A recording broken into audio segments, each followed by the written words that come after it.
So, ayan yung garden ng aking landlady, backyard.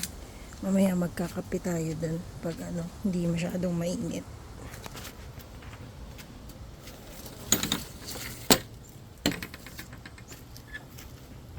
So, dito ako sa side entrance.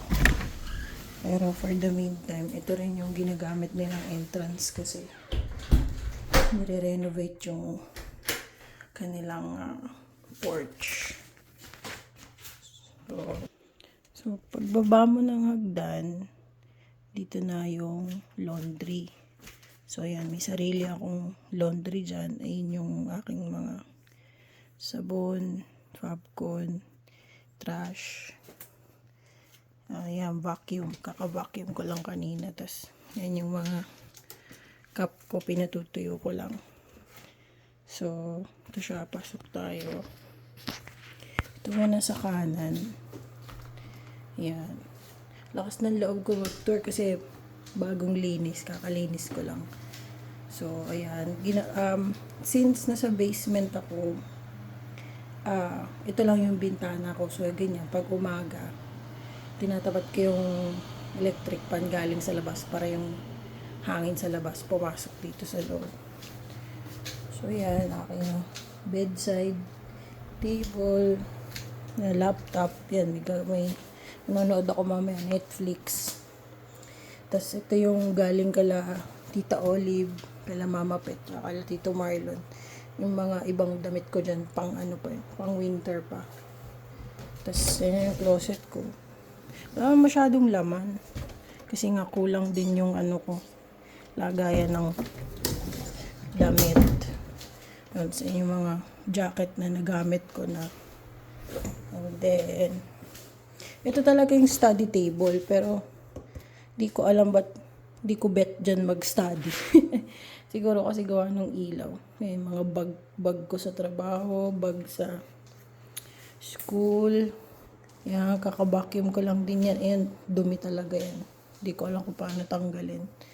Tapos yan, pag may bisita ako, ayan lang kasi wala akong sofa. Yan. Dining, pang 2 tao.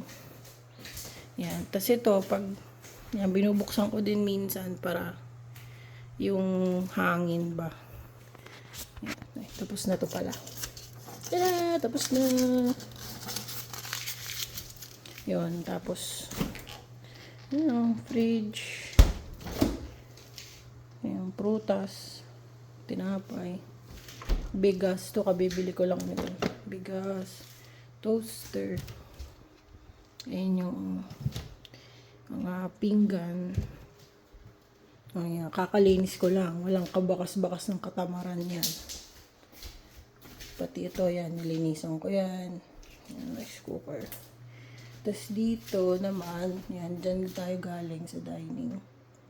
Ito yung mga gamit ko. Dio, lotion, lip balm, Vaseline, cologne.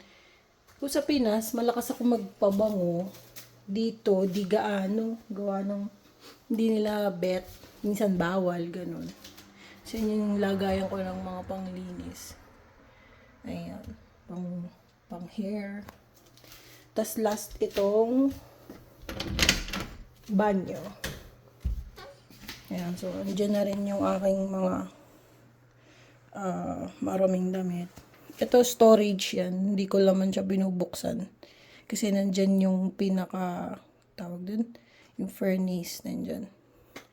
Tapos dito, ayan, towel, pag maghilamos ako sa umaga. Hindi pa ako naliligo. Kakalinis ko lang ng bahay. Yun. Tapos, yan, meron tayong wipes, tissue. Siyempre, tabo. Hindi mo mawawala ang tabo. Tapos, yun lang. Ayan, towel ko. So, ano lang talaga siya.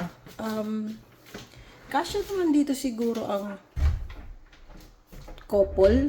Pang couple talaga siya actually. Kaso yung higaan is isa lang. So, minsan, nakapag-overnight na dito yung mga classmate ko.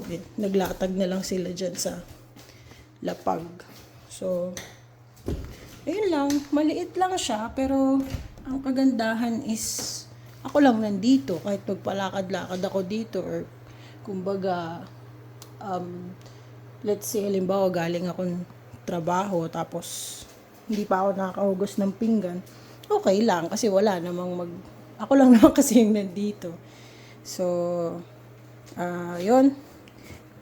Nakapag-video din ako kasi tapos na nga yung SEM, wala na akong pasok. Tapos sa work, bukas pa yung pasok ko. Yun, so